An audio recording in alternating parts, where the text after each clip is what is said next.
اور حضرت جبرائیل علیہ السلام کا ذکر اس لیے بھی ہے کہ ان کے اوپر بھی اعتراض تھا، یعنی جو بنی اسرائیل تھے یہ ان کو اور یہود و نصارہ دونوں ہی جو تھے ان کو آگے سے یہ بہت اعتراض تھا کہ نعوذ باللہ ثم نعوذ باللہ یہ کہتے تھے کہ یہ جو بنی اسماعیل میں نبوت لے گیا اس نے غلطی کی ہے، کیونکہ اس سے پہلے تمام جو انبیاء تھے وہ بنی اسرائیل میں ہی آتے رہے تھے حضرت عیسیٰ علیہ السلام تھا، لیکن جب اس کے بعد ان سے امامت لے کے نبوت جو ہے وہ بنی اسماعیل میں دی گئی، میں نے آپ کو شروع میں ڈیٹیل بتائی تھی، تو ان کو جہاں دوسری چیزوں پہ اعتراض تھا، نہیں مانتے تھے نبی صلی اللہ علیہ وآلہ وسلم کو، تو اس میں انہوں نے ساتھ حضرت جبرائیل علیہ السلام پہ بھی اعتراض کرنا شروع کر دیا، تو کہتے تھے کہ اس نے اس سے نعوذ باللہ ثم نعوذ باللہ کس نے غلطی کی اور یہ ادھر لے گیا، ٹھیک ہے۔ تو اللہ تعالیٰ یہاں پہ یہ بھی بتانا چاہ رہے ہیں کہ حضرت جبرائیل علیہ السلام کے ذریعے تائید حضرت عیسیٰ علیہ السلام کی بھی کی گئی، اور ان سے پہلے انبیاء کے اوپر بھی جو وحی آتی تھی وہ وحی لانے کا کام حضرت جبرائیل علیہ السلام کے ہی ذمہ تھا، اور وہ اللہ کے حکم سے صرف کام کرتے تھے۔ یہ جو ہے نا اید نہ ہو، تائید کی نون لکھنا ہم کے لیے آتا ہے، یعنی اللہ تعالیٰ ہی کراتے تھے تائید، وہ اپنی مرضی سے تو کچھ نہیں کرتے تھے۔ فرشتے جو ہیں وہ تو صرف وہی حکم بجا لاتے ہیں جو ان کو دیا جاتا ہے اللہ تعالیٰ کی طرف سے، وہ انکار نہیں کر سکتے، ٹھیک ہے۔ تو یہ چیز یہاں پہ اللہ تعالیٰ نے بتائی کہ جو ان کے معجزات جو اللہ تعالیٰ نے جو بینات ان کو دی تھی، ان کے ظہور کے لیے بھی اللہ تعالیٰ فرشتے جو تھے حضرت جبرائیل علیہ السلام ان کو بھیجتے تھے، کیونکہ معجزات جو ہیں وہ کسی بھی نبی کی کوئی پرسنل طاقت نہیں ہوتے، جو بھی انبیاء معجزات دکھاتے تھے وہ اللہ کے اذن، اللہ کے حکم سے ہوتے تھے، اور اس چیز کو وہ بتاتے بھی تھے۔ آگے آپ پڑھیں گے ڈیٹیلز میں جہاں پہ حضرت عیسیٰ علیہ السلام بھی بتاتے تھے یا کچھ کرتے تھے، تو ساتھ ساتھ یہ کہتے تھے کہ یہ اللہ کے حکم سے ہے، یعنی میری کوئی طاقت نہیں ہے اس میں، یہ سب اللہ کے اذن سے ہو رہے، تو یہ یہاں پہ بتایا گیا، ٹھیک ہے۔ اچھا، پھر آگے اللہ تعالیٰ نے اپنا ایک قانون بھی بیان کیا، وَلَوْ شَاءَ اللَّهُ مَا قَتَتَلَ الَّذِينَ مِن بَعْدِهِم مِن بَعْدِ مَا جَاءَتْهُمُ الْبَيِّنَاتُ وَلَٰكِنِ اخْتَلَفُوا۔ تو اب ہوا یہ کہ اب یہ جب انبیاء تمام پیغامات اللہ تعالیٰ کے لاتے رہے، لوگوں تک پہنچاتے رہے، اور پیغام تو ایک ہی ہوتا تھا، اور تمام انبیاء جو ہیں وہ اللہ تعالیٰ ہی کی طرف سے بھیجے جاتے تھے، تو ہونا تو یہی چاہیے تھا نا کہ تمام لوگ جو ہیں وہ آپس میں اتحاد سے رہتے، کیونکہ ایک ہی کانسیپٹ دیا جاتا تھا، ایک اللہ کی عبادت، آخرت پر ایمان، تمام انبیاء پر ایمان۔ لیکن انسانوں نے یہ کیا کہ انسانوں نے اپنی عقل کو زیادہ اہمیت دی، اور انہوں نے یہ کیا کہ ان تعلیمات کا انکار کیا، اور آپس میں اپنے نبی کو مانا، دوسرے جو نبی تھے اس کا انکار کیا، ان کی تعظیم نہیں کی، ان کی تکریم نہیں کی، تو اس وجہ سے اتنے زیادہ اختلاف میں پڑ گئے کہ آپس میں لڑائی جھگڑے قتل و غارت تک بات جو ہے ان کی پہنچتی تھی۔ بلکہ بنی اسرائیل کی تاریخ میں تو یہ کہ انہوں نے تو انبیاء کو بھی قتل کیا ہوا ہے۔ تو یہاں پہ اس چیز کو اللہ تعالیٰ بیان کریں کہ اس حد تک لوگ جو ہے اپنے اختلافات میں بڑھتے گئے، اور اور نبیوں کی مخالفت کرتے ہوئے کہ آپس میں اس طرح سے گمراہی کا شکار ہوتے رہے۔ اگر اللہ تعالیٰ چاہتا تو وہ یہ نہ کرتے، من بعد ما جاءتهم البینات، اس کو بھی اللہ تعالیٰ یہاں پہ منشن کریں کہ تمام روشن واضح نشانیاں معجزات ان کو بھیج دیے گئے تھے، کتابیں بھی بھیج دی گئی تھی، ہدایات بھی دے دی گئی تھی، معجزات کے ذریعے بھی تائید کر کے بتا دیا گیا تھا کہ یہ اللہ کے خاص لوگ ہیں، نبی ہیں، تمہاری ہدایت کے لیے بھیجے گئے، لیکن انہوں نے پھر بھی اختلاف کیا۔ تو اب یہاں پہ جو یہ بات اللہ تعالیٰ کریں، وَلَوْ شَاءَ اللَّهُ مَا اقْتَتَلَ، اگر اللہ تعالیٰ چاہتا تو وہ نہ لڑتے آپس میں یا نہ قتل و غارت کرتے۔ اس کا مطلب یہ ہرگز نہیں ہے کہ اللہ تعالیٰ نے چاہا اس لیے انہوں نے قتل کیا، اس چیز کو بھی تھوڑا سا سمجھ لیں، بات یہ نہیں ہے، اس چیز کو سمجھیں۔ اللہ تعالیٰ بیسیکلی اپنا ایک قانون یہاں پہ یہ بتا رہے ہیں کہ اللہ تعالیٰ جب لوگوں کی ہدایت کے لیے بھیجتے تھے انبیاء کو، رسولوں کو، تو اللہ تعالیٰ کی رضا تو یہی تھی کہ سب اس کے اوپر ایمان لے آئیں، سب اللہ کی باتوں کو مان لیں اور سیدھے راستے پر آ جائیں۔ لیکن اس کے لیے اللہ تعالیٰ نے انسان کو شعور دیا، عقل دی، اور اس کی ہدایت کے سارے بندوبست کیے، تو پھر یہ انسان کی اپنی مرضی کے اوپر چھوڑا ہے کہ وہ خود اپنی اس فری ول کو، کیونکہ اللہ تعالیٰ نے فری ول ہر انسان کو دی ہے، رائے کی آزادی دی ہے، اس کو یہ اختیار دی ہے کہ اب اللہ تعالیٰ کو یہ مقصود ہے کہ اللہ تعالیٰ یہ چاہتے ہیں کہ انسان اپنی اس فری ول کا استعمال کرتے ہوئے خود ہدایت کے اوپر آئے، خود اپنے لیے ہدایت کا راستہ چنے، اپنے اس عقل و شعور کو استعمال کرتے ہوئے اور ان ہدایات کے طریقے جو اللہ تعالیٰ نے اس کے لیے بھیجے ہیں ان کو ان کا فائدہ اٹھاتے ہیں. ٹھیک ہے، تو یہ چیز ہے کہ یعنی اللہ کی رضا تو یہی ہے کہ سب ہدایت میں ہیں، لیکن اللہ کی مشیت یہ جس کو مشیت الہی کہتے ہیں، یا آپ کہہ لیں کہ جو مقصود ہے اللہ تعالیٰ کو یا جو اللہ تعالیٰ چاہتے ہیں، وہ اس میں فرق ہے. اللہ کی رضا میں اور اللہ کی مشیت میں فرق ہے، اور یہ فرق یہی ہے کہ اگرچہ اللہ تعالیٰ کے خوش تو اسی پہ ہی ہے، رضا تو اللہ کی اسی میں کہ سب لوگ ہدایت پہ آئیں، لیکن مشیت یہ ہے اللہ تعالیٰ کی کہ خود اپنی مرضی سے اپنی فری ول کو استعمال کرتے ہوئے خود سے اپنے لیے ہدایت کا راستہ چنے. جبھی تو پھر جزا و سزا کا معاملہ ہو سکتا ہے نا، کہ جب انسان خود اپنی جو اس کو رائے کی آزادی دی گئی ہے اس کو استعمال کرے. یعنی کہنے کا مقصد یہ ہے کہ اللہ تعالیٰ اگر چاہتے تو سب کو زبردستی بھی ہدایت پر چلا سکتے تھے. جو اللہ تعالیٰ نے اتنے انبیاء بھیجے، کسی کی مجال نہ ہوتی کسی انسان کی کہ ان انبیاء کی تعلیمات کا انکار کرتا، کسی طرح سے بھی کفر کرتا. کسی انسان کی یہ جرت نہیں ہو سکتی تھی اگر اللہ تعالیٰ اپنی مرضی سے زبردستی سب کو ہدایت پر چلانا چاہتے. ٹھیک ہے نا، اور اللہ تعالیٰ ان کو اختلافات میں پڑھنے ہی نہ دیتے، کوئی ان کے لڑائی جھگڑے قتل و غارت ہوتا ہی نہ. لیکن یہ ایمان تو پھر اضطراری ایمان ہوتا نا، یہ تو جبری ایمان ہوتا، مجبوری میں ہوتا، اور پھر تو جو انسان کا امتحان ہے اس کا مقصد ہی ختم ہو جاتا. لیکن یہ اللہ کی مشیت نہیں تھی. تو اللہ نے چونکہ انسان کو رائے کی آزادی دی ہے، اس کو خود مختار کیا ہے، اس معاملے میں عقل و شعور بھی دیا ہے، ہدایت کا بندوبست بھی کیا ہے، معاملے میں عقل و شعور بھی دیا ہے، ہدایت کا بندوبست بھی کیا ہے، مطلب سب کچھ واضح کر دیا ہے. تو اب یہ انسان کی اپنی ڈسکریشن پہ چھوڑا ہے کہ وہ خود اپنے لیے ہدایت کا راستہ اختیار کرے، خود تمام غلط راستوں کو چھوڑے اور جو اللہ تعالیٰ نے ہدایت دی ہے اس کے اوپر آئے.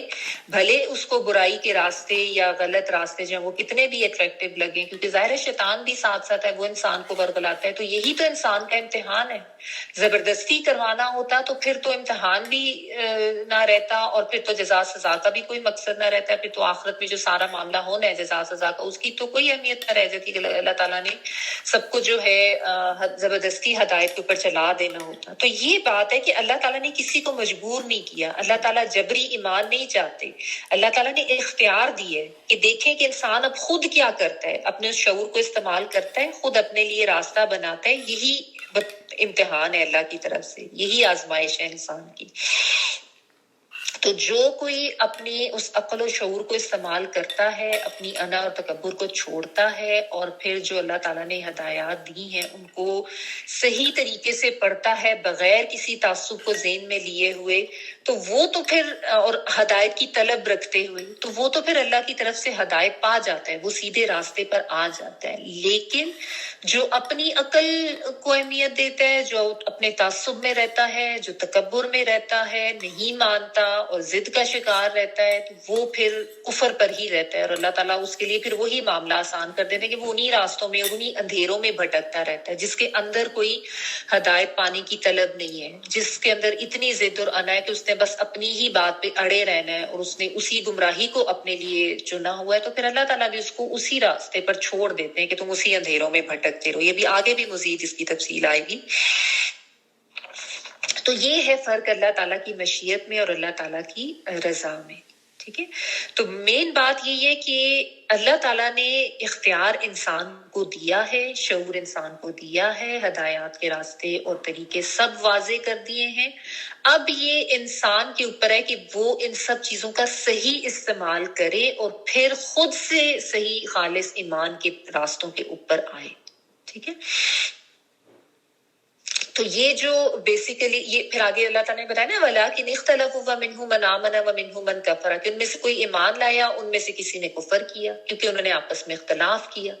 تو یہ جو ان کا معاملہ تھا کہ انہوں نے انبیاء کی کا کفر کیا کسی کو مانا کسی کو نہ مانا, کسی کی تعظیم میں کمی کی, اس وجہ سے پھر یہ آپس میں اختلاف کرتے گئے. حالانکہ سب انبیاء اللہ کی طرف سے, سب کو ماننا چاہیے تھا, سب کی تعلیمات سیم تھی, اللہ کی طرف سے تھی, لیکن یہ اپنی ضد ہٹ دھرمی اور انا میں اتنے آگے بڑھتے گئے کہ اختلاف کرتے گئے, اور اس وجہ سے پھر کوئی تو ایمان لے آیا جس نے نہیں اختلاف کیا, اور کوئی جو ہے وہ کفر میں ہی پڑا رہا.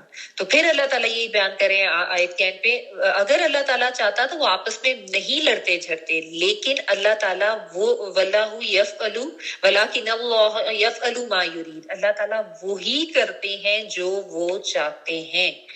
یعنی اللہ تعالیٰ کی, میں نے آپ کو اس کا فرق سمجھا دیا ہے کہ اللہ تعالیٰ کیا چاہتے ہیں. تو اللہ تعالیٰ چاہتے یہ ہے کہ سب اپنی مرضی سے جو ہے وہ ایمان کے راستوں کی طرف آئیں, اور صحیح راستہ جو ہے وہ اپنی مرضی سے اختیار کریں. ٹھیک ہے. اور اب یہ کیوں لوگ اختلاف کرتے تھے, اس کی بھی مختلف وجوہات ہیں.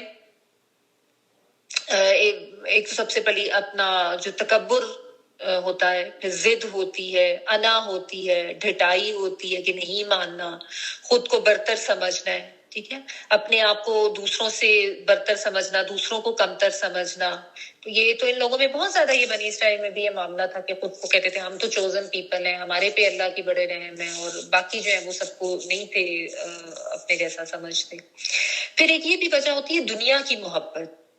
دنیا میں پڑھ کے انسان اتنا غافل ہو جاتا ہے اپنی مقصد سے بھی, اور اصل راستے سے بھی اتنا غافل ہو جاتا ہے, اور پھر دنیا چھوڑنی بھی اس کو مشکل لگ رہی ہوتی ہے, دنیا کے مفادات چھوڑنے بھی اس کو مشکل لگ رہے ہوتے ہیں. دنیا کے جو فائدے ہیں نا, انسان جب ان کو بہت زیادہ اہمیت, بہت زیادہ ترجیح دیتا ہے نا, تو اس میں بھی پھر یہ ہوتا ہے کہ وہ ہدایت کے راستوں کی طرف آتا ہی نہیں ہے. تب ہمارے لیے یہ بھی ہے سمجھنے کی بات کہ ہم اپنے آپ کو چیک کریں انڈیویجول لیول پر, کہ ہمارے اندر ان میں سے کوئی ایسی چیز تو نہیں ہے جو کہ ایمان کی طرف آنے یا ہدایت کے راستے کی طرف آنے میں رکاوٹ کا باعث بنتی ہو. کوئی ایسی انا, کوئی ایسی ضد, کوئی تکبر, یہ ساری چیزیں تو عموماً ہم کہتے ہیں کہ نہیں الحمدللہ ہم میں یہ نہیں ہے, لیکن دنیا کی محبت اور دنیاوی مفادات کو ترجیح دینا, یہ معاملہ سب کے ساتھ ہی ہوتا ہے, اور اس کی وجہ سے بھی اکثر جو ہے نا انسان اس راستے کی طرف نہیں آتا, یا آتا بھی ہے تو چھوڑ کے چلا جاتا ہے, پیچھے ہٹ جاتا ہے. دنیا اتنا انسان کو اپنے اندر مگن کر لیتی کہ وہ غافل ہو جاتا ہے, یا وہ دنیا کو زیادہ اہمیت دینے لگ جاتا ہے. ایسا ہوتا ہے نا, لوگ آتے ہیں اس طرف لیکن پھر چھوڑ کے چلے جاتے ہیں, ہٹ جاتے ہیں, کیونکہ وہ دنیا جو ہے وہ زیادہ اہم لگ رہی ہوتی ہے. تو یہ ہم اپنے آپ کو چیک کریں. اور بعض لوگوں میں جو ہے پھر وہ تعصب اور اناد اتنا زیادہ ہو جاتا ہے کہ نہیں بس میں نے جو سوچا یا جو میرے خیالات ہیں یا جو میری سوچیں ہیں وہی ٹھیک ہیں, جو میرے عقائد ہیں وہی ٹھیک ہیں. تو حق بات کو ماننے سمجھنے کے لیے اور ہدایت پر آنے کے لیے یہ بہت زیادہ ضروری ہے کہ انسان جو ہے وہ ہر طرح کا تعصب بھی ذہن سے نکالے, انات کو بھی ایک طرف رکھے, انا کو بھی ایک طرف رکھے, اور بالکل کھلے ذہن کے ساتھ اور ماننے والی روش کے ساتھ, یعنی حق اور ہدایت کی طلب دل میں رکھتے ہوئے جب پڑھتا ہے حق بات کو اور اس کا نام کو, تو اس کے اوپر پھر سب چیزیں واضح ہو جاتی ہیں. یہی اللہ تعالیٰ چاہتے ہیں. تو یہ اس آیت میں جو ہے نا کافی ساری چیزیں تھی سمجھنے کی, انبیاء کرام کے بارے میں بھی اور اللہ تعالیٰ کی مشیت کے بارے میں بھی, اور کیوں لوگ اختلاف کرتے اور اس کا کیا جو ہے ان کو نقصان رہا. ٹھیک ہے. اچھا, یہاں پہ یہ رکوع جو ہے وہ کمپلیٹ ہو گیا. اگلا رکوع ہم سٹارٹ کریں, آیت نمبر 254 پڑھی ہوں. یا ایھا الذین آمنوا انفقوا مما رزقناکم من قبل ان یأتی یوم لا بیع فیہ ولا خلۃ ولا شفاعۃ والکافرون هم الظالمون. اے ایمان والو, جو ہم نے تمہیں رزق دے رکھا ہے اس میں سے خرچ کرتے رہو, اس سے پہلے کہ وہ دن آ جائے جس میں نہ تجارت ہے, نہ دوستی اور نہ شفاعت, اور کافر ہی ہیں جو ظالم ہیں. یا ایھا الذین, اے لوگو, آمنو, جو ایمان لائے ہو, انفقو, خرچ کرو, انفاق کرو. نون فا اور قاف جو ہے اس کا روٹ ورڈ ہے, اور انفاق کا مطلب ہوتا ہے خرچ کرنا. نفق جو ہے یہ نفقہ میں نے آپ کو شاید پہلے بھی بتایا تھا کہ اگر ایک تو دو منہ والی سرنگ کے لیے بھی آتا ہے یا جو گو کا بل ہوتا ہے تو جس میں ایک طرف سے وہ جاتا ہے اور دوسری طرف سے نکلتا ہے اس کے لیے بھی یہ آتا ہے. تو دو منہ والی سرنگ سے آپ اس کو اس طریقے سے سمجھیں کہ ایک طرف سے آئے اور دوسری طرف سے وہ نکلتا جائے, رکنا نہیں چاہیے.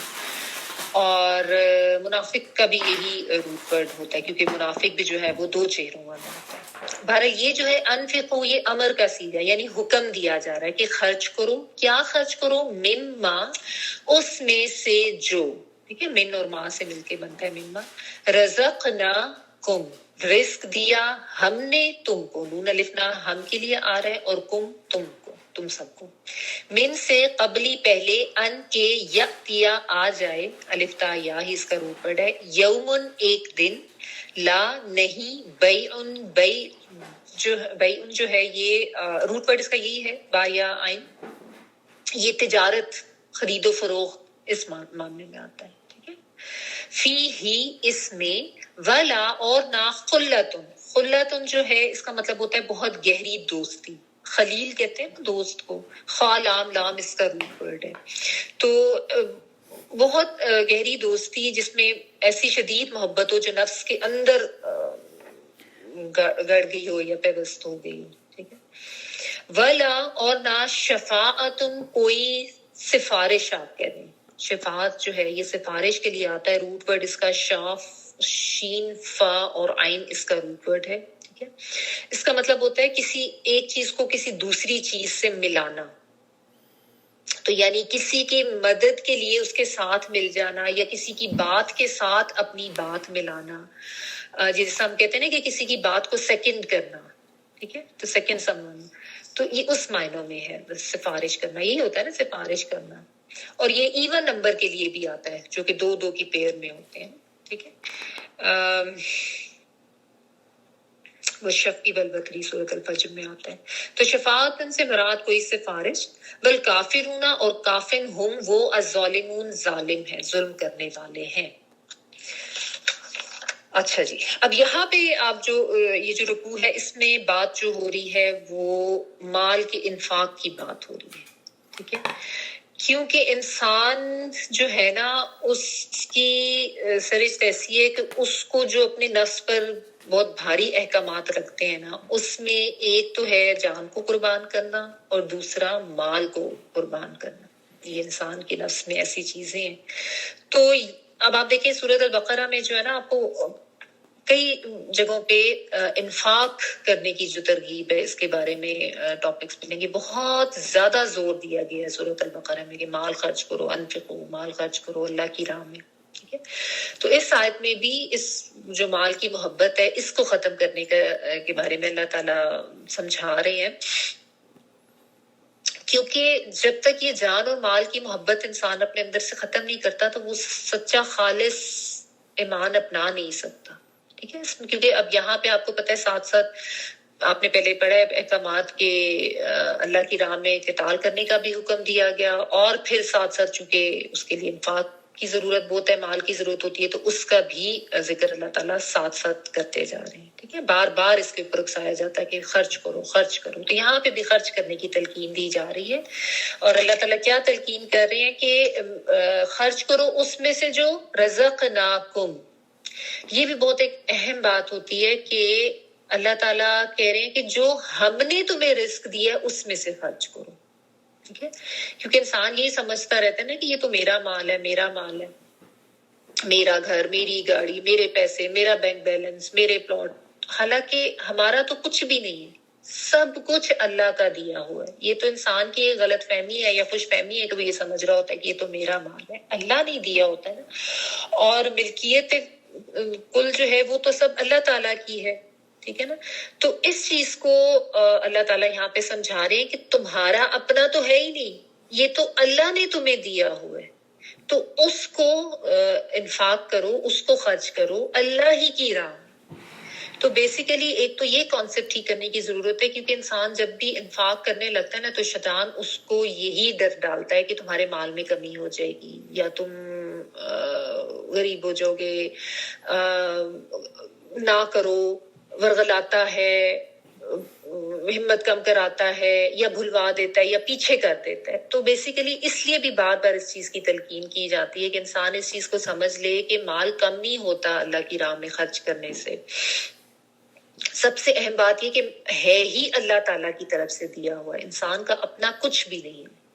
اچھا، پھر ایک چیز یہ یاد رکھیں کہ رزق جو ہے نا عربی میں، یہ صرف مال کے معنوں میں نہیں آتا. ہر وہ چیز مادی یا غیر مادی جو اللہ تعالیٰ کی طرف سے عطا کرتا ہے وہ رزق میں آ جاتی ہے. مال و دولت اس میں ہے ہی ہے. اس کے علاوہ انسان کو اگر اللہ نے کوئی علم دیا ہے، کوئی صلاحیتیں دی ہیں، کوئی وقت دیا ہے، جو کچھ بھی ہے انسان کے پاس، وہ سب اس کے پاس وہ رزق کے ہی معنوں میں آتے. ایون انسان کی اپنی اولاد بھی، ٹھیک ہے، جو بھی اللہ تعالیٰ کی طرف سے دی گئی ہے، چاہے مادی چیز چاہے غیر مادی چیز.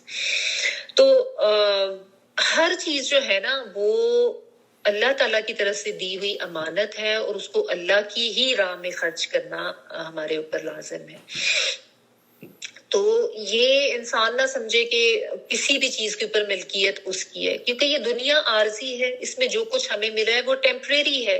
ہمارا گھر، ہمارے بچے، ہمارا وقت، ہماری صحت، ہمارا علم، جس کو خرچ کرنے سے پتہ نہیں ہم گھبراتے ہیں یا سمجھتے ہیں کہ ہم نے دوسرے کو کچھ بتا دیا تو پتہ نہیں کمی ہو جائے گی، یا دوسرے کو مال دے دیا تو کمی ہو جائے گی. یہ سب عارضی ہے. اس کانسیپٹ کو سمجھنے کی ضرورت ہے. ٹھیک ہے. اچھا، یہ بھی ہے کہ ظاہر صدقہ اتنا ہی کرنا ہے جس سے انسان پھر خود جو ہے وہ محتاج نہ ہو جائے. اس لیے مما، اس میں سے جو، یہ سارا نہیں، کچھ حصہ اس میں سے جو ہے وہ تم نے خرچ کرنا ہے. اور میں نے آپ کو بتایا بھی تھا کہ چونکہ ابھی غزوہ بدر آگے ہونا ہے تو اس لیے اس لحاظ سے تربیت کی جا رہی ہے، ذہنی طور پر تیار کیا جا رہا ہے.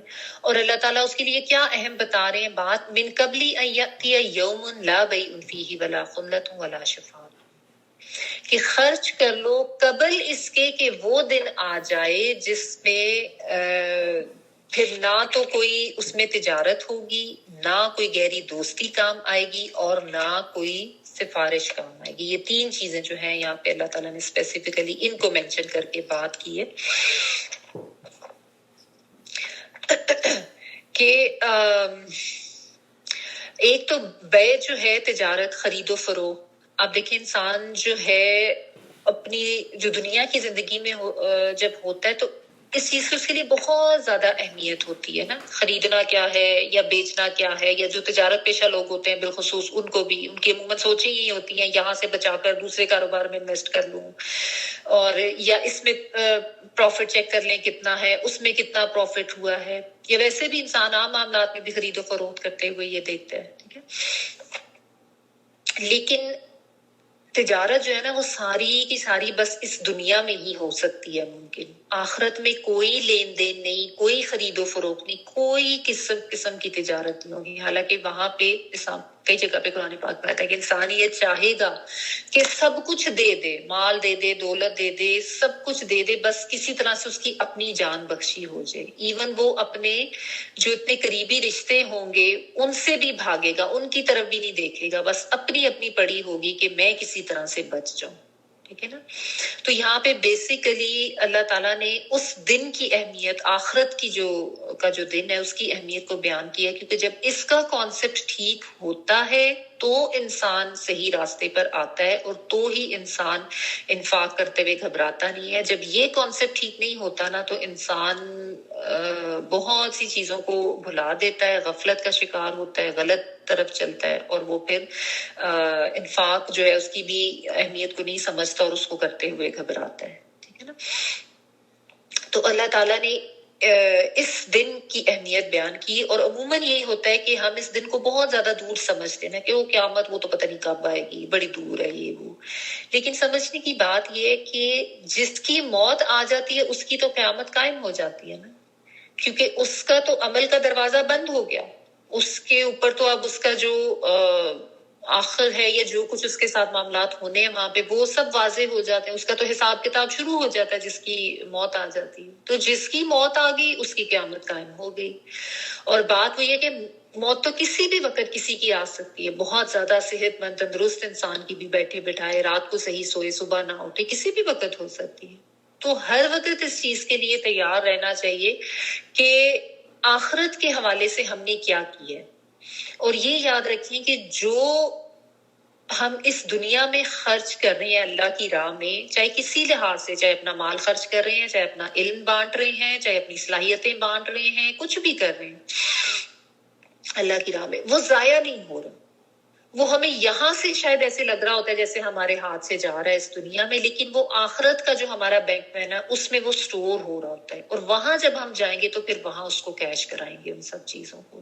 یہ بس اپنا کانسیپٹ ہم صحیح کر لینا کہ یہ دنیا دار العمل ہے اور آخرت دار الجزا ہے. یہاں پہ ہم نے عمل کرنا ہے، یہیں پہ ساری تجارت خرید و فروخت بھی ہے.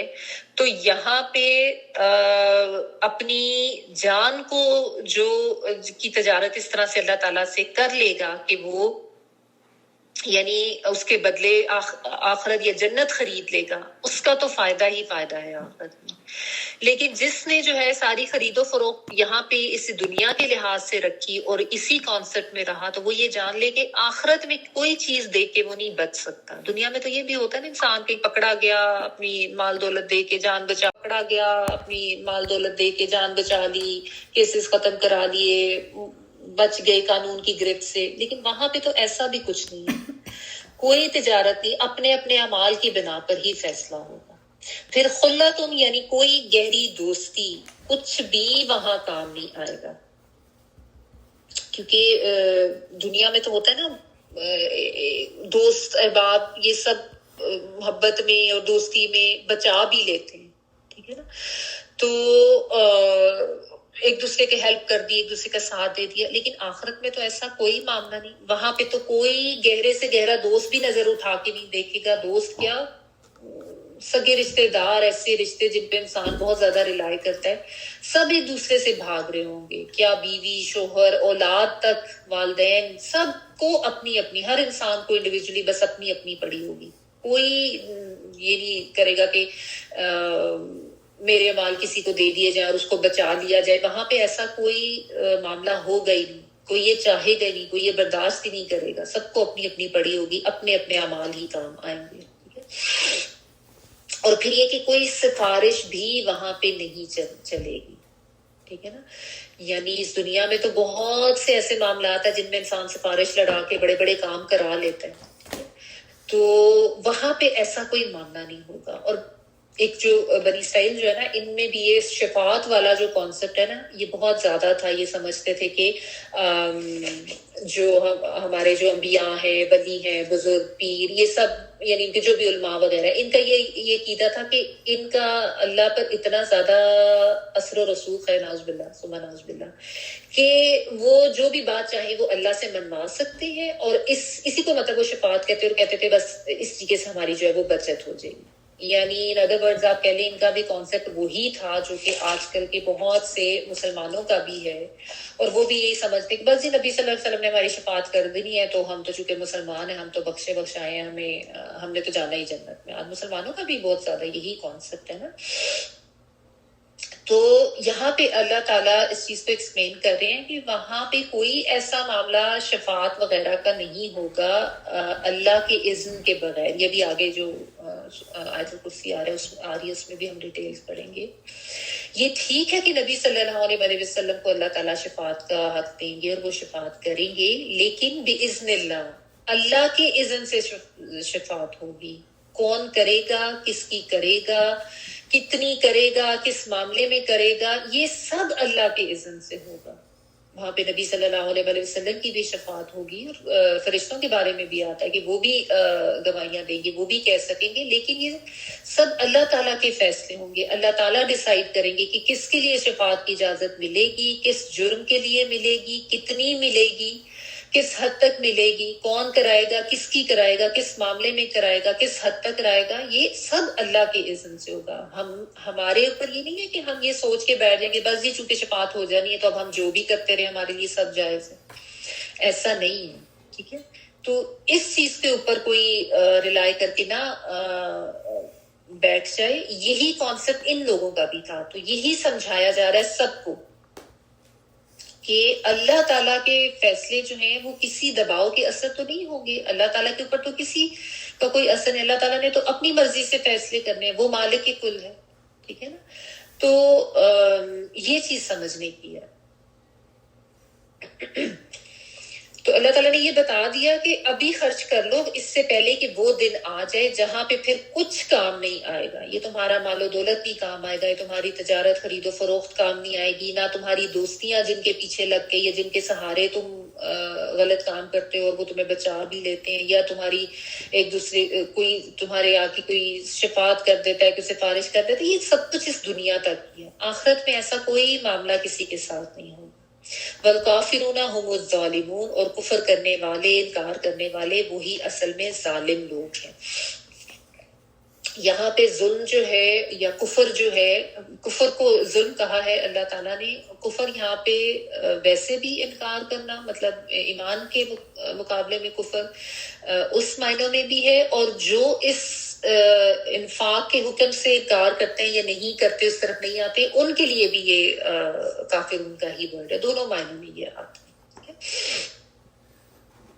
تو یعنی اصطلاحی معنوں میں بھی کہ جو ایمان نہ لائیں, الکافرون وہ جو آخرت پر ایمان نہ رکھیں یا جو بھی اللہ تعالیٰ کے احکامات انبیاء یا ان کا انکار کریں. اور دوسرے معنوی معنوں میں بھی کہ جو خرچ نہیں کر رہا, جو اللہ کے اس انفاق کرنے کے حکم کی تعمیل نہیں کر رہا, اس کے لیے بھی ہے کہ وہ اپنے اوپر ظلم کر رہے ہیں. ٹھیک ہے, تو اہل ایمان کو یہاں پہ خرچ کرنے کی ترغیب دی جا رہی ہے, یہ بتا کے کہ دنیا دارالعمل ہے اور آخرت جو ہے وہ دارالجزا ہے. اور چونکہ انسان کے اندر مال کی محبت ایک فطرتی طور پر ہوتی ہے, تو اس لیے اللہ تعالیٰ اس چیز کو بار بار ایڈریس کرتے ہیں, کیونکہ اگر انسان مال کو خرچ نہ کرے, سمیٹ کر رکھے, بچا کے رکھے, تو یہ مال اس کے لیے فتنہ بھی بن جاتا ہے اور ہلاکت کا سبب بھی بن جاتا ہے. ٹھیک ہے, اور یہاں پہ جو ہے بات جس طرح جو خاص اگر آپ کہہ لیں تعبیر خاص جو ہے وہ دین کے حوالے سے خرچ کرنے کی بات ہو رہی ہے کہ اپنے دین کی سربلندی کے لیے اپنے مال کو خرچ کرو. اگرچہ اللہ کی راہ میں ان جنرل بھی ہے غریبوں پر خرچ کرنا, مسکین پر خرچ کرنا, جو بھی ہے وہ سب اس میں آتا ہے. لیکن جیسا میں نے آپ کو بتایا نا, چونکہ غزوات وغیرہ کے لیے تیار کرنا تھا آگے جہاد کے لیے, اور اس کے لیے چونکہ مال کی بہت ضرورت پڑتی ہے, تو اس حوالے سے بھی یہ بات ہے کہ اپنے یعنی دین کی سربلندی کے لیے خرچ کرو. کیونکہ انسان جو ہے نا جس چیز کے لیے قربانی دیتا ہے نا, اس چیز کی قدر بھی ہوتی ہے اس کے لیے. یعنی اپنے دین کے لیے خرچ کرو تاکہ تمہارے دل میں اس دین کی قدر ہو. آج ہم لوگوں کے لیے اپنے دین کی اہمیت اسی لیے نہیں ہے نا کیونکہ کوئی سیکریفائس تو کیا ہی نہیں ہم نے کیا قربانیاں دی اپنے دین کے لیے, کچھ بھی نہیں. ٹھیک ہے نا. اور آپ دیکھیں عموماً لوگ یہ کرتے ہیں کہ صدقہ خیرات دوسرے لحاظ سے تو کرتے ہیں, غربا پر, مساکین پر, جہاں پہ وہ بھی ٹھیک ہے, بالکل اس کا اپنا اجر ہے. لیکن صرف میں یہ بتا رہی ہوں کہ دین کے فروغ کے لیے جہاں پہ خرچ کرنے کی بات آتی ہے نا, تو اس کی طرف لوگ عموماً اتنی توجہ یا دھیان دیتے نہیں ہیں, یا اس کو اتنا اہم نہیں سمجھتے ہیں. تو یہ بھی ایک سمجھنے کی بات ہے کہ اپنے دین کی اشاعت کے لیے, اس کے فروغ کے لیے, اس کے پھیلاؤ کے لیے اگر کہیں پہ کوئی ایفرٹ ہو رہی ہے, کہیں پہ کچھ اس طرح کا کوئی ایسے انسٹیٹیوٹس ہیں یا کچھ, تو وہاں پہ خرچ کرنا یہ ضائع نہیں جاتا ہے. یاد رکھیں, کیونکہ آپ اللہ کے دین کو پھیلانے میں مدد کر رہے ہیں, اور اس طریقے سے پھر انسان کے دل میں اس کی اور زیادہ قدر بھی ہوتی ہے جس چیز کے لیے وہ قربانی کرتا ہے. ٹھیک ہے, تو صدقہ خیرات انفاق کرنا اللہ کی راہ میں, یہ بیسیکلی آپ کہہ لیں کہ انسان اپنے ایمان کی تصدیق کر رہا ہوتا ہے. صدقہ تصدیق کرنے سے ہی ہے نا کہ انسان اپنے آپ کو یہ سچا ثابت کر رہا ہوتا ہے کہ ہاں میں اللہ پر ایمان لایا ہوں, اور اس چیز کا ایک طرح سے ثبوت خرچ کر کے دے رہا ہوتا ہے. یعنی جب انسان اللہ کی راہ میں خرچ کرتا ہے, انفاق کرتا ہے, صدقہ کرتا ہے, تو وہ اس چیز کو سچ ثابت کر رہا ہوتا ہے کہ میرا معبود مال نہیں ہے, میرا معبود وہی معبود واحد یعنی اللہ تعالیٰ کی ذات ہے. میں صرف اس رب کی بندگی کرتا ہوں, اس کا عبد ہوں, میں مال کا غلام نہیں ہوں, اور میں مال کا بندہ نہیں ہوں. ٹھیک ہے نا. اور جس کو واقعی خالص محبت ہوگی اللہ تعالیٰ کی ذات سے, اللہ کے دین سے, اپنے رب سے, اس کو تو پھر اللہ کی راہ میں خرچ کرنا بالکل مشکل نہیں لگے گا نا، کیونکہ جس سے محبت ہوتی ہے انسان اس کے لیے تو سب کچھ کر گزرنے کے لیے تیار ہوتا ہے، اس کو یہ بھی دے دوں وہ بھی کر لوں اس کے لیے کیونکہ جب محبت صحیح ہوتی ہے نا، تو اللہ تعالیٰ کی محبت صحیح طرح سے جو ہے نا وہ ہمیں اپنے دل میں پیدا کرنے کی ضرورت ہے۔ اس کے لیے یہی ہے کہ انسان ظاہر ہے اپنے رب کے بارے میں جانے زیادہ سے زیادہ، اور یہ اپنے جو اللہ تعالیٰ نے جو کتاب بھیجی ہے اس کو صحیح طریقے سے پڑھے۔ جب آپ پڑھتے ہیں نا قرآن کو صحیح طریقے سے تو واقعی اندر سے مال کی محبت، حرص، لالچ یا دل کا چھوٹا پڑنا، یہ سب چیزیں انسان کے اندر سے نکل جاتے ہیں، ٹھیک ہے۔ تو صدقہ خیرات، اس کی اہمیت، ایک میرے پاس ادھر ایک حدیث کا مفہوم بھی لکھا ہوا، میں آپ کو پڑھ کے بتاتی ہوں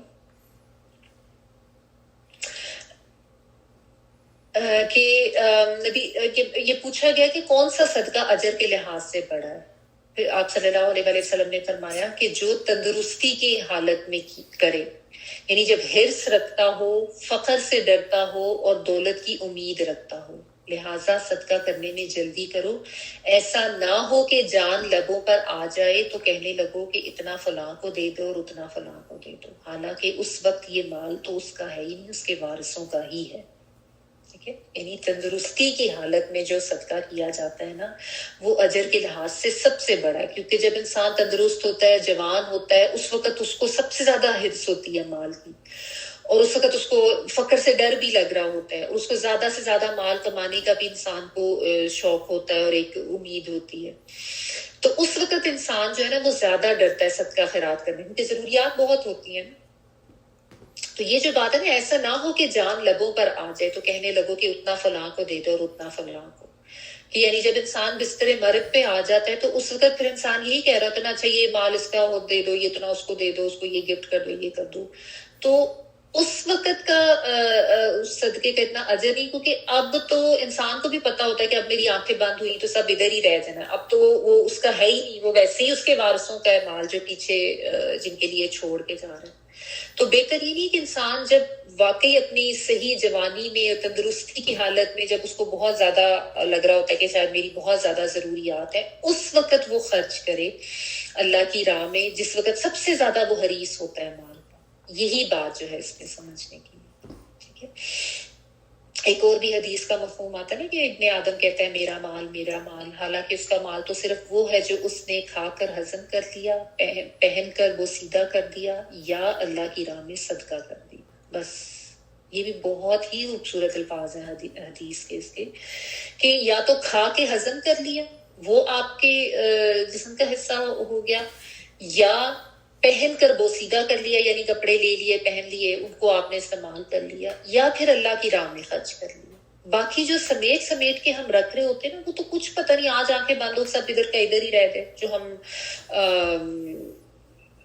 اکٹھا کر رہے ہوتے ہیں یا سیونگز کر رہے ہوتے ہیں۔ ٹھیک ہے، یہ بالکل صحیح ہے کہ اپنی ضرورت کے لحاظ سے سیونگ بھی رکھنی ہے، ایسا بھی صدقہ نہیں کرنا کہ انسان خود محتاج ہو جائے، لیکن اپنے ہاتھ کو روکنا صدقہ خیرات سے یا اللہ کی راہ میں خرچ نہ کرنا، یہ انتہائی ناپسندیدہ ہے۔ ہمارے دین میں بہت زیادہ تلقین ہے اللہ کی راہ میں انفاق کرنے کی، ٹھیک ہے، اور نہ کرنا جو ہے ایسے لوگ انکاری ہیں اور یہ اپنی جانوں کے اوپر خود ظلم کرنے والے، ٹھیک ہے جی۔ اب اس سے آگے جو ہے آیت الکرسی ہے، بہت ہی خوبصورت عظیم ترین آیت، لیکن ابھی ہمارے پاس ٹائم جو ہے وہ ختم ہو گیا ہے، تو اس کو انشاءاللہ تعالی ہم کل کریں گے۔ کوشش کریں آپ کو کل کی کلاس مس نہ کریں، اور ابھی ہم ایسا کرتے ہیں کہ تلاوت ان دو آیات کی سن لیتے ہیں، ٹھیک ہے جی۔ تلاوت آن کر دیں۔ تلك الرسل فضلنا بعضهم على بعض منهم من كلم الله ورفع بعضهم درجات وآتينا عيسى ابن مريم البينات وأيدناه بروح القدس ولو شاء الله ما اقتتل الذين من بعدهم من بعد ما جاءتهم البينات ولكن اختلفوا فمنهم من آمن ومنهم كفر ولو شاء الله ما اقتتلوا ولكن الله يفعل ما يريد.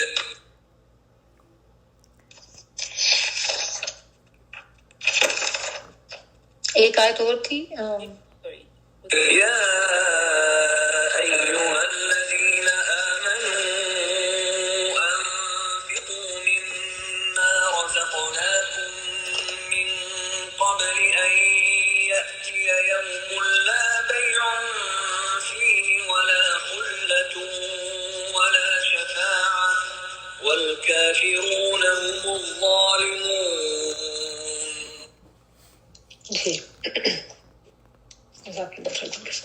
سبحانك اللهم وبحمدك نشهد ان لا اله الا انت نستغفرك ونتوب اليك.